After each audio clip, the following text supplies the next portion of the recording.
I am a math major and I just graduated from Amherst College last May, so May of 2017. So a lot of my process of learning involved me kind of staying ahead of the game in a sense and figuring out, okay, like this is the concept that I need to learn like 6 months from now. How am I gonna learn it?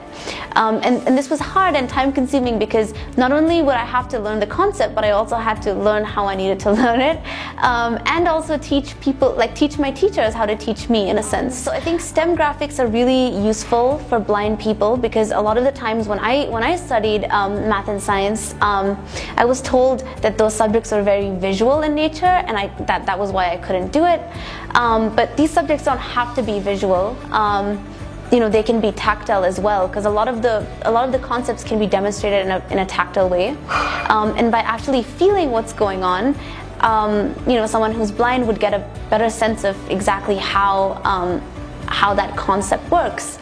And in fact, I think that having a tactile representation actually allows a blind person to build models and actually use their hands to kind of create things, which could give them even a better understanding of a concept. My mom played a very important role in my STEM education. She made all my STEM graphics for me with craft materials like foam and twine. We used Wikisticks a lot, and we used raised graph paper, and just like different textures and different textures that we could find around the house to create these diagrams. The key points about a tactile diagram is, one, it needs to be bigger because we as blind people feel with our fingertips, and we want to have enough room to kind of explore a diagram. We don't want it to be too crowded or cluttered. The second point is that we want different textures. So just as for sighted people, color is really important, textures are really important for someone who's blind. And the more variance that you can have in the textures, the better it will be. It's just like how the more highlighted something is or the more colorful something is, the clearer the concept will be for someone who's sighted.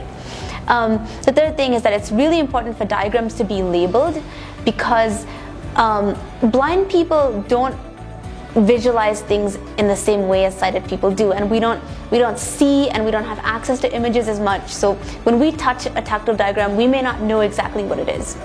So having labels and having keys in strategic places on the diagram to tell the blind person what they're looking at and what texture represents what is key, I think, to understanding a tactile diagram.